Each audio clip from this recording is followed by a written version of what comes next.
5 simple steps on what exactly you need to do in order to get the job offer from one of your dream consulting firms. Hello, everyone, and welcome to our today's webinar. I'm Alessa Kim, Client Manager from Consulting Masters, and today we're going to know how to succeed in a consulting interview and get offers from the top companies with our coaches Andre Homulenko and Gaurav Bosley in collaboration with the London Business School Consulting Club. So I'm very happy to see all of you here today, guys, especially the London Business School, our current clients, our maybe future clients. So please, very welcome our webinar. Let me tell you the agenda. The webinar will last just 1.5 hours. And in the beginning, we're going to give you information about top consulting companies. After that, we're going to share with you the structure of a consulting interview. And in the end of the webinar, we're going to do interactive Q&A session. So guys, please use this unique opportunity to speak with our coaches. So we're not going to leave you without the answers, okay? So please stay with us till the very end. Yes, it's me, Alessa Kim, Client Manager at Consulting Masters. Today I'm gonna moderate this webinar, and in case you have any questions, just write down them into the Zoom chat and we will answer them in the end of the webinar. And now I would like to show you a quick but very important video about our coaches. So please listen attentively. Consulting Masters presents. Let us find out more about our experts. Andre Homulenko. Andre is the CEO of the company with more than 7 years of experience in consulting. He is an ex-senior manager and has interviewed more than 115 candidates for different positions in Roland Berger in Munich, Kiev, and Dubai. Moreover, he made a fast-track career from a consultant to acting project manager in just 17 months. Andre has been coaching from 2014 to help mentees receive offers from the top consulting firms. Our next expert is Gaurav Bosley. Gaurav is an ex-McKinsey and a full-time career coach since 2013. 500-plus clients coached by Gaurav already work in top consulting firms, and more than 200 clients are currently working at MBB. He has 6 years of strategy consulting experience in Europe, MENA, and Asia, working in 15-plus industries and 20-plus countries. Gaurav grew from an entry level to senior manager in 6 years. He's an ICF certified career transition coach and an interpreter with 2 successful startups and owns a recruiting firm. And now let us greet our experts.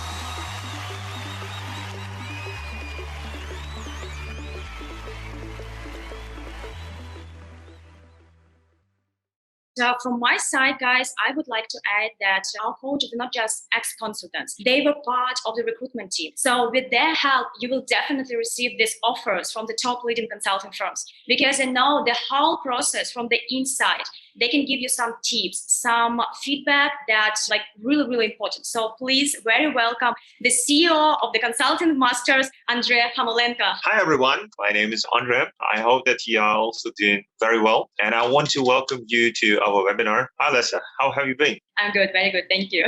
All right. Thank you very much also for warming up. Let us basically also just focus. I want to give you one of the stories. So, most recently, I'm so happy that last month, 4 of our mentees have joined the most prestigious consulting firms, namely Bain, BCG Platinum, Accenture Strategy, and Grant Thornton. Most recently, even today, one of our mentees received an offer from Bain London. And before that, 3 more individuals received offers or are about to start with Roland Berger in London with other firms. So now is really the peak of their recruiting season. And you have the great opportunities also to step inside. And I just want to present you a story of one of our recent clients, Fernando, who joined McKinsey after his MBA with our help. Let's now move on to the content part. And I also want to give you an overview of what will you going to learn today. So in the next 45 minutes, we will give you quite a lot of the content about the interview process at the top consulting firms, where I will also share some of my very personal experience in that. I will also try to explain you the basics of how you can prepare yourself for the fit part of the interview and for the case part of the interview. I also want to highlight what have been the most common mistakes which I have observed by most of the candidates, why 9 out of 10 candidates are actually receiving rejections. And I also want to provide you with all the tips and tricks and answer all your questions. So please be active in the chat and put your questions over there so that we can can have a very productive discussion. Generally speaking, every consulting interview consists of three key parts. Number one, personal fit and behavioral part of the interview aspect. Number two is the case part of the interview. And number three, usually at the very end of the interview, you might be having 5 to 7 minutes left to be able to ask your questions to the interviewer. And now let's talk about each one of these parts in even more details. Whenever we are talking about the personal fit part, we actually do mean what happens in the first 15 to 20 minutes of the interview. And typically, this conversation is built upon 5 key topics. Number one is introduction, where the interviewer requests yourself as a candidate to introduce yourself. Number two are the questions based on your background, on your CV. Number three are motivational questions, like why consulting, why company XYZ, etc. Behavioral questions, and then the stress questions. Generally speaking, we're talking about the introduction. It should be a rather very brief story about yourself, telling about your background, your goals, your previous work experience, and why you're sitting basically in this interview. If you are talking about CV or motivational questions, so for instance, why do you want to work for consulting? Why do you want to join Bain & Company or BCG or Accenture or McKinsey? I can give you a tip. Always try to structure these kind of questions by providing the interviewer with the 3 types of the reason. You could say, I want to work for consulting for the following 3 reasons. And then you clearly state those reasons. You can go into detail, just 1 sentence about the first reason, 1 sentence about the second, and 1 sentence about the third reason. And then you sum it up. So for example, I want to work for consulting for the following 3 reasons: diversity of projects, impact that I can create, and the great learning opportunity for me. Diversity of projects. I want to be exposed to the different types of the industries, functions, and regions in order to have a very steep learning curve. Impactful work. Secondly, impactful work has always been very meaningful for me, and I truly enjoy to work with the C-suite executives on the projects and matters that really matter. And last but not least, I truly believe that consulting as a platform will give me an opportunity to have a steep learning curve. Therefore, these 3 reasons, I would love to join consulting and see it as my next logical career step. And I'm sitting here and hope that I could start my career in your company. Behavioral questions would need to be answered by the H+STAR framework. So behavioral type of the questions. For example, can you maybe provide me an instance where you was able to demonstrate your leadership skills? Or can you maybe tell me about the situation where you solved the conflict? Or can you maybe show me the situation where you needed to convince one person who strongly disagreed with you? For these type of questions, you rather need to prepare your stories, and your story needs to be very well structured. In the story, you can give a very impactful heading. It's just like a title of your story where you could add some facts, figures, numbers, percentages in order to demonstrate your impact. Then you're telling the story in a brief and a concise way, where S stays for situation. You describe your task or your challenge. A, your approach. R, the results or outcomes, and back it up by data in order to make it really tangible and measurable. And then last but not least, you need to underline it with the learnings. Then there is the fixed type of the questions, which are stress questions. So for example, it could be like, why should we hire you? You need to understand the overall context. What does it actually mean? So if the interviewer asks you the question like, why should we hire you? It's actually mean, what is the value add that you could add to the company and to its clients? And this is exactly the motivation that you need to express. So I truly believe, for example, that I could be a good candidate for you for the following 3 reasons. And then again, you explicit those reasons, you go into detail, and then you make the summary. So due to the combination of my personal, hard, and soft skills, I truly believe that I could add value, and I'm very committed to deliver Bain & Company and your clients. And I hope that maybe, who knows, we will even get a chance to work together with you, the interviewer, in 5 or 6 months from now. That's about the feed part. Now let's have a look. What are the most common questions? Of course, it's not an exhaustive list, but the most common questions, which you will probably hear in almost every interview, are about your motivation. Why consulting? Why do you want to work for Roland Berger? Why do you want to work for Accenture, for McKinsey? Why should we hire you? And then different aspects of your behavioral stories, like tell me an instance when you demonstrated entrepreneurial spirit or team leadership, or when you solved an important issue and created impact, or when you solved a challenging problem, Or how did you manage conflict? Or most recently, like over the last 2 years, recruiters are also asking like, well, tell me the fact when you failed in order to assess how you could deal with these kind of problems. What are the most common mistakes which I have observed as an interviewer in so many candidates? First of all, unfortunately, there are so many individuals who don't take it seriously enough their preparation for the personal fit part. They tend to be just focusing purely on the case part. People think that if they want to prepare for consulting, it's just all about data crunching and numbers and solving the case.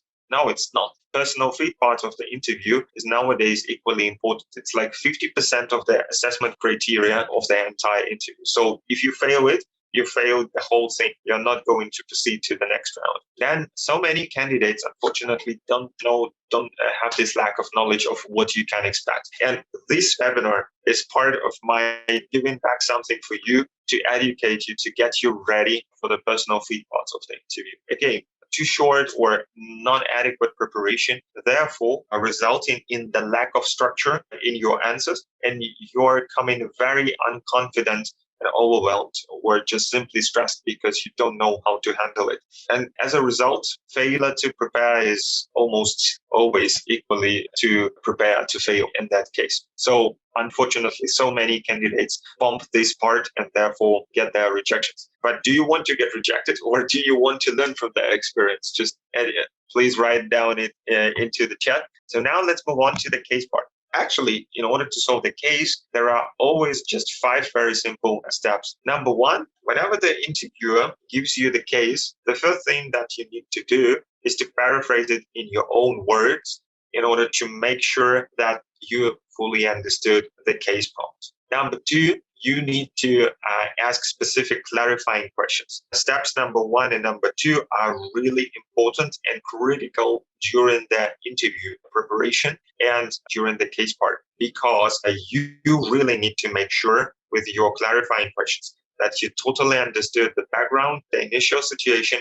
and the final objectives. So you need to be clear what is the point A and what is the point B in order to build a bridge between them, because your bridge is your approach. So then you go to the step number 3, and you ask for a moment of time to structure your thoughts, and then you outline your approach, present it to the interviewer, align it with him or her, and then you start solving the case. So you request for data, complete the analysis, qualitative and quantitative, and solve the case along the case structure bucket by bucket. And you, of course, complete your calculations and validate the outcome. And then at the very end of the case part, you will be urged or requested to provide a final recommendation to the case.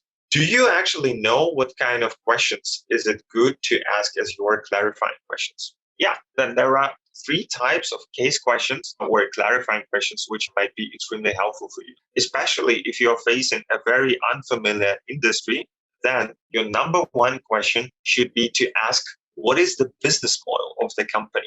Like how literally the company earns money. Imagine you have a case about oil and gas company and you have no idea about oil and gas. Then just ask the interviewer, how does this company earn money? What is its business model? Then secondly, as I also rightly see from the chat, ask for financial goals. Yes, exactly, Mustafa. It's a right question. Basically, if it's a profitability kind of a question, then just try to clarify the specific objectives of the case. If we want to increase profitability, by how much and until when? That's pretty obvious. And third type of questions is, of course, to ask something more about the product or the services of the company, what kind of the market dynamics it operates in, or any other specific questions. Then we can move on to the third step. In the third step, you need to request for some time to prepare your structure. And your approach needs to be comprehensive, or we call it in consulting MECE. MECE stays for mutually exclusive and collectively exhaustive. It actually means that, for example, if you're talking about profitability, you need to include both revenues and costs because they build profitability all at once. And then whenever you have presented this approach to the interviewer, always you can even show it into the camera like this and walk the interviewer through your approach.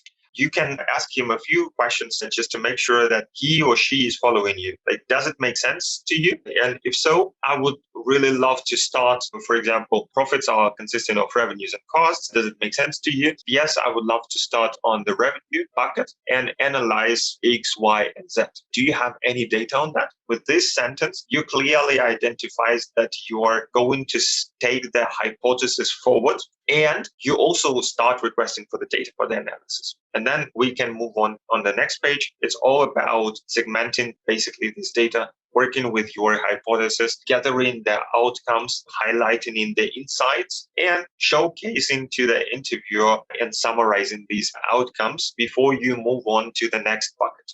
So, for example, you have received the data about revenue streams, you have analyzed it, you have come to the conclusion, and then you want to jump to the cost side. So then you do a quick summary about your outcomes on the revenue side and tells the interviewer, now I want to move on to the next bucket. And on the cost side, I would like to analyze 3 things. Number 1, number 2, number 3. Do you have any data on this? Again, you request this data, and you continue with your analysis. So you repeat and repeat and repeat until you come up to the final recommendation. I want to simply illustrate this to you.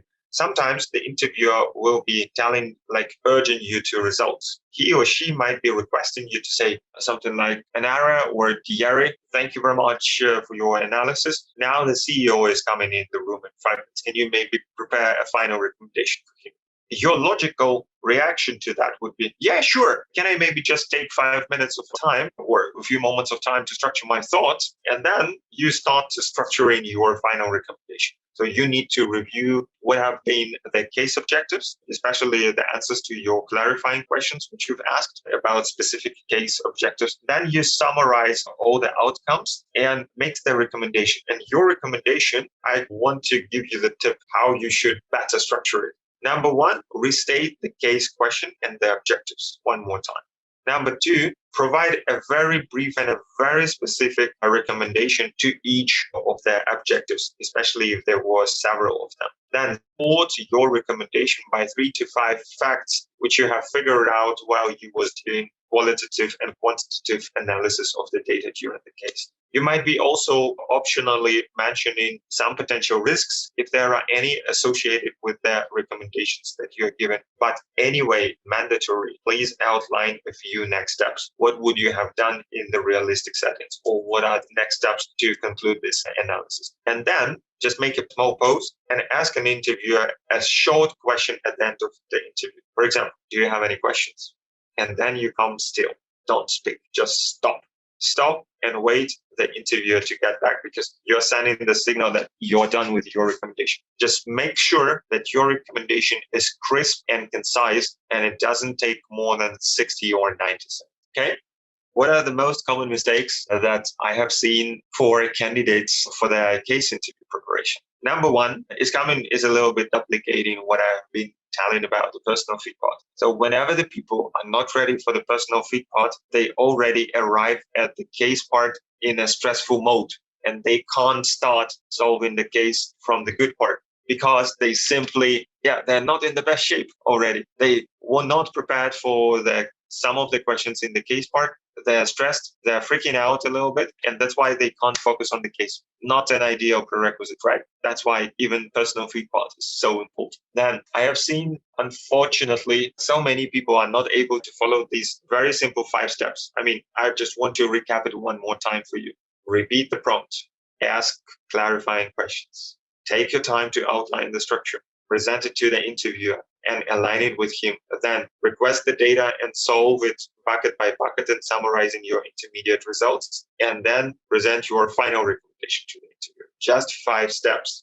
But unfortunately, 8 out of 10 people will not be following these steps. And the most common mistake is that so many people tend to skip the clarifying questions. That's why they're not really fully aware about what is the initial situation and what is their objective of the case, which results in them trying to solve a different problem and trying to find the question to a different case. If you forgot to start clarifying questions, you can actually stop this exercise. You can already quit, because the remaining time will be just waste of time. And this all leads, if you don't ask clarifying questions, you're not able to build up a strong and a comprehensive structure. And then one of my favorites, people are coming to the interviews and are expecting the interviewers to lead the interview.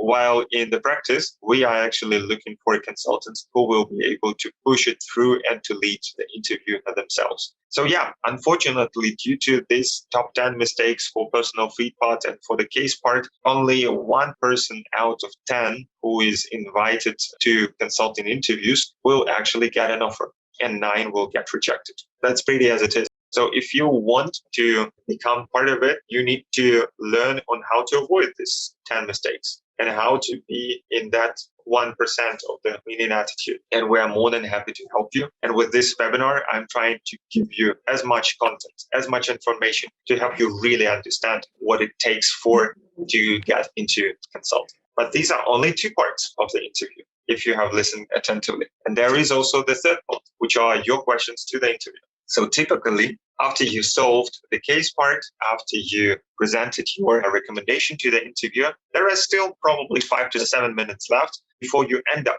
the interview with an interviewer. And because the interviewer also wants to give you the opportunity to ask your questions to him or to her.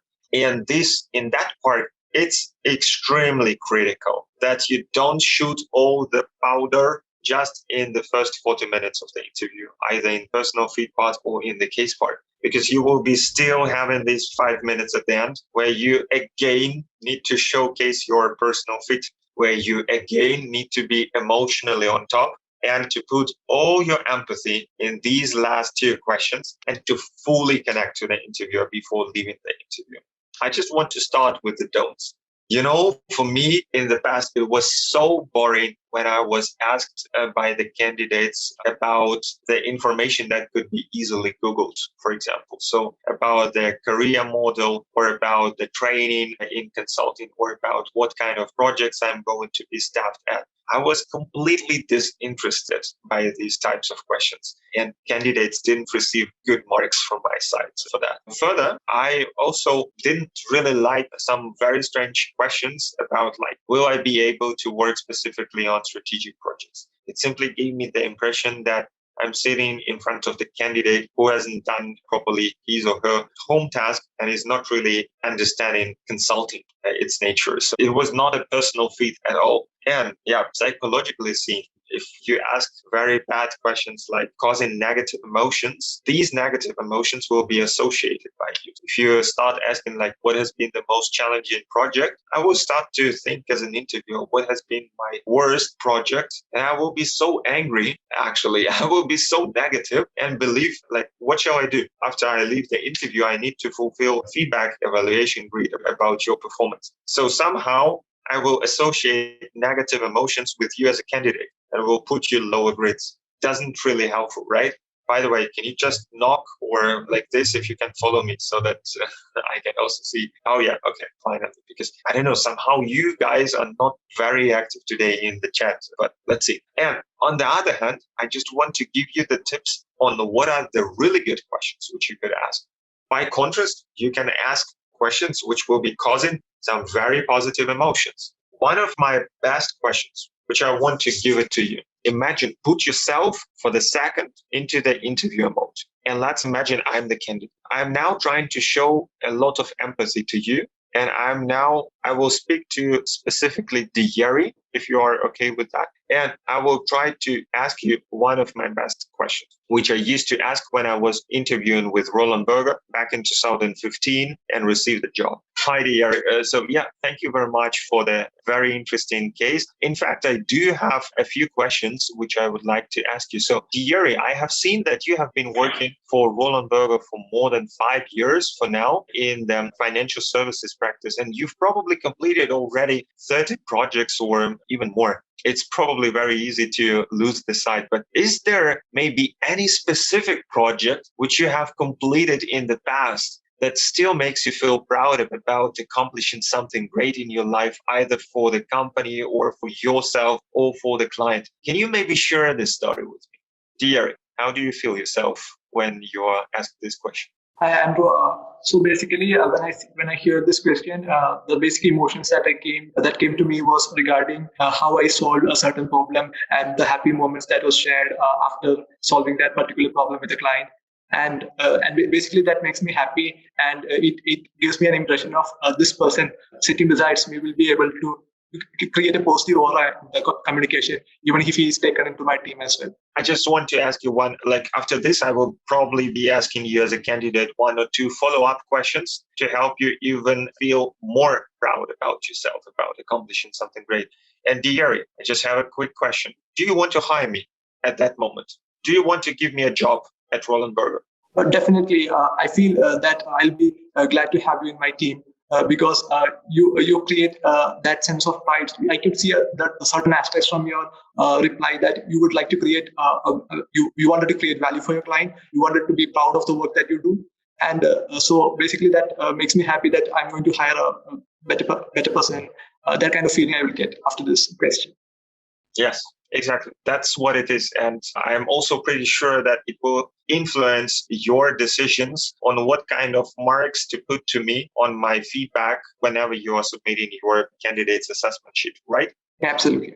All right, so let's move on to the next topic. You can even jump over this slide, basically. And I also want to give all of you presented in this webinar or watching this recording some of the very few behavioral tips about how to create a right attitude and a right mindset towards your interview goals. First of all, you need to be fully relaxed and enjoying it, because you are already invited. If you are invited to the interview, you are already lucky enough, because 90% of the applicants have not been invited even to an actual interview. They didn't pass the screening. If you are invited to an interview, it already means that the company wants to speak to you. They already see that you might be a potential consultant for them, and they actually do want to hire you. Believe me, no one actually wants to harm you. They simply want to stress test you. Then further, be very friendly, positive, enthusiastic, and proactive. Even in the way how I'm trying to talk to you,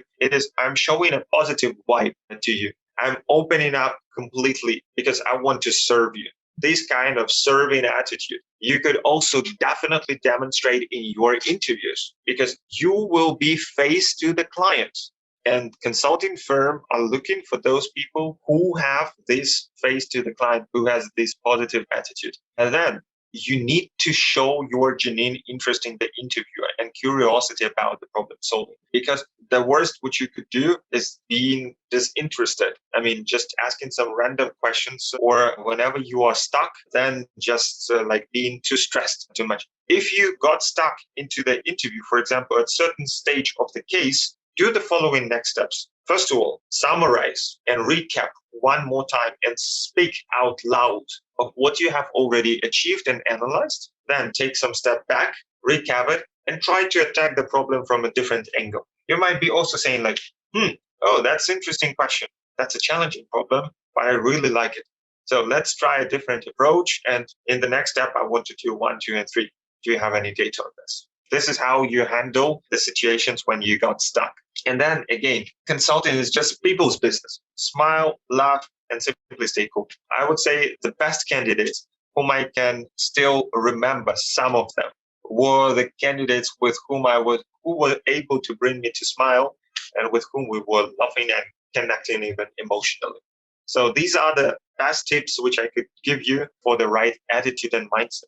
Do they make sense to you, actually? Let's move on to the next part. Hi, Gaurav, my business partner, has also joined the webinar. I just want to pass you the words and drink some water if you don't mind. Hey guys, how are you? Good afternoon, good evening, depending on wherever you are joining the call from. It's great to see you here on the webinar, and I hope we are adding value to your time, and want to continue to do so. Not just in this webinar, but I think to most of you, we would love to kind of take the relationship forward. Looking forward to interact with you in the Q&A. All right. Yeah. So let's now focus on what are the 5 simple steps on what exactly you need to do in order to get the job offer from one of your dream consulting firms. I have seen that some of you want to go to McKinsey, some of you to BCG, some of you to Bain, some of you to Accenture or Roland Berger or Strategy. And no matter what the firm is, there are just 5 very simple steps and 5 advice to you. First of all, before every journey, know the desired outcome. So have a plan on how to get there. You need an application strategy and ready and polished CV and cover letter in order to be able to apply.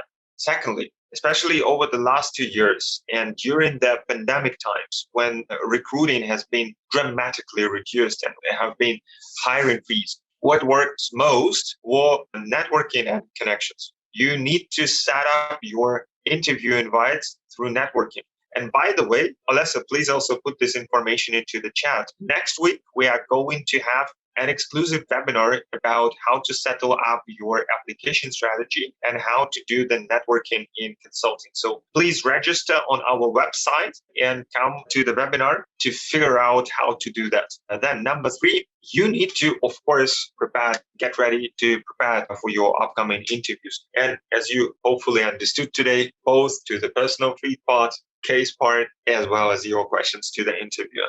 And then it takes you to train your emotional resilience, because it's not enough to solve perfectly just one interview. You need to consistently crack 6 to 8 interviews in a row in order to get it to the job offer. And if you bump just one interview, you will be a question mark. There are no chances that you will get the job offer. So therefore, you need to be emotionally stable to be able to handle 6 different people or even 8 different people to receive your job offers. Yeah, and then the outcomes will be pretty much clear. And me and our team, we're doing nothing else than just supporting you through the entire application process, basically through these 5 steps that we have just described you, and providing you with the support at every part of the interview process. And if you still will be having any questions, then just take your first step today and reach out to members of our team. I think Alessa will be also giving you the link to her Calendly so that you can book your session and have a first individual consultation for free for you in order to see what is exactly in there for you and where do you stand, what's your situation, or where do you want to go, and what kind of help we can provide you on this way. These are the 5 steps. And if we move on to the next page, I just want to briefly recap. So over the last hour, you probably have learned about the peculiarities of consulting interview process, how to successfully pass through the personal feed part or through the case part, or what kind of questions to ask to the interviewer at the end of this interview. You have also seen top 10 mistakes for these parts, and how to get the offers from the major consulting firms, as well as a winning attitude and behavioral tips. And now the question is, of course, you can continue to watch several webinars or try to find all the information available.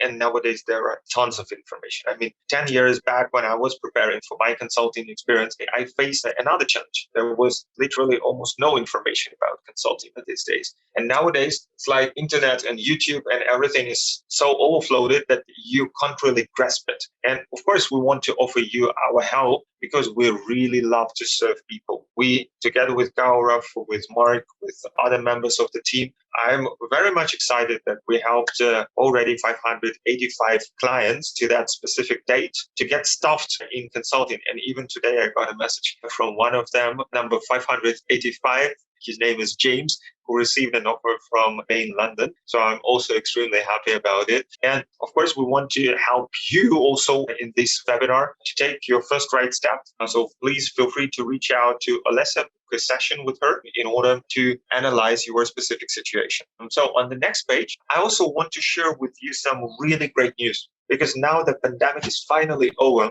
And since August last year, the recruiting cycle has picked up so dramatically, so intensively in consulting that it's probably, I have seen such crazy times just before the pandemic in November or in the fall 2019 for the last time. It's probably nowadays as intense as 2 years back. And all the companies are hiring like crazy. And even some of my friends working in consulting are requesting me for help. They turn to us and say like, Andre, our companies are growing so fast, but we don't know how to staff the projects. We don't have enough resources. Can you maybe recommend us someone? So therefore, nowadays is definitely the best time for you to apply if you want to get a job in consulting. And we can only take a limited number of seats. So just 10 most motivated candidates for February. And 3 spots are already gone. So we can only take 7 for this month. And if you want to be among 1% of the candidates who actually gets through the entire process until the moment that they receive the job offer and take the first step right now. And I know that you might be having quite a few doubts, especially I think for you. Can I really make it? Is my background suitable? Or how do I compete against the others or whatsoever? Can I trust you? Whatever it is, everyone has its doubts. I simply want to share with you one story of our recent client who made it, and you can even learn from his doubts. Maybe you can recognize yourself with him. But his story is truly inspiring me, and I hope that it will also inspire you. So please enjoy and meet Ahmed. What makes it, just to give you some of the context, Ahmed approached me in February last year. Yeah, it was just about a year ago. He was in the middle of the pandemic. He graduated from London. I'm not sure whether it was London School of Economics or maybe Imperial College of London. So he basically graduated from top one university, one of the top universities. And he was not even able to get any interview invite. So he was so much frustrated and pissed off. And whenever he turned to me, it was like probably his last hope. So he was like desperate, literally desperate about it. He was rejected by all the companies. And we helped him with networking to secure a few interview invites with the recommendations. And then you have heard everything. 4 months after down the line, he received a job offer. And I was so surprised when I was recording this video. He already looked like a consultant. It was like literally a tremendous change and a huge impact, which we were able to create for him. And we are still keeping in touch. He's a valuable member of our alumni club and alumni community, the worldwide network, which we are building up for our mentees. So it's a great relationship, and it's been a privilege for me personally, for the entire team to be able to serve to Ahmed. And I would also be very happy to help you on your way towards consulting if you desire this. With these kind words, I want to pass the word to Alessa, and let's start our interactive Q&A. Yeah, thank you, Andrea. Thank you for this great webinar.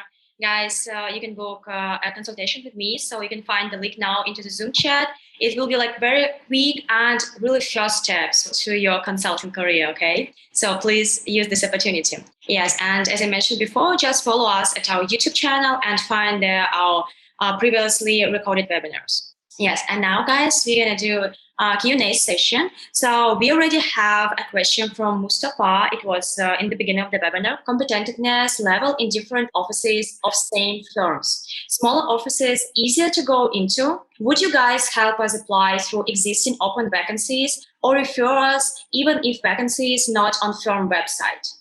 I would love to pick this question. Was it from Mustafa, right? Basically, just in order to give you a brief thing, it's a combination of your personal network, of the networking skills that we will be teaching and giving to you, and our networking strategy, which is highly effective, plus the access to the network, to the networks that we have. It's about our existing connections. It's about our former friends, colleagues, or other employees and former clients who are now working in consulting. Just imagine, we've helped already 585 people to be placed in consulting, and quite a lot of them will be willing to help you to receive your interview invites. So I can tell you even more about networking in our individual call. Whenever you go through this, book a call with Alessa to get even more details on how specifically we can help you in your application process. Yeah. I hope it helps, Mustafa. Yeah, thank you, Andrea. So another question from Anara. Are you accepting new candidates every month? Yes, we do accept only 10 candidates every month. This is partly also due to our resources. So we are growing and expanding also our coaching team. We are now having 3 experts in the team to coach, and we are further growing aggressively. But it's also very important for us to keep the quality consistently high at all levels. So that's why we are limiting ourselves, and we are working with the best candidates, with the most motivated people. So I'm also very glad that now we are becoming a little bit more selective with what kind of people we work and whom we might be saying no. Thank you, Andre. It's a question from Johan. How far ahead should you start training? So I think depends on where do you stand in terms of the preparation and whether you have any specific deadline in mind. Also your background, whether it is from business management or not. But I think if I have to really generalize, then I would say you need to start 3 to 4 months so that you can have a consistent investment of time comfortably, you can actually prepare yourself. However, what I would highly recommend is to have a one-on-one call so that we can really understand what your position is. We can recommend you the way forward. Yeah, thank you, Gaurav. All right. Seems like it's not the case. And I would say, I just want to express one more time a huge gratitude to London Business School Consulting Club for helping us to organize and host this webinar. It's been a privilege for me to be here together with you, especially with those of you who stayed until the very end.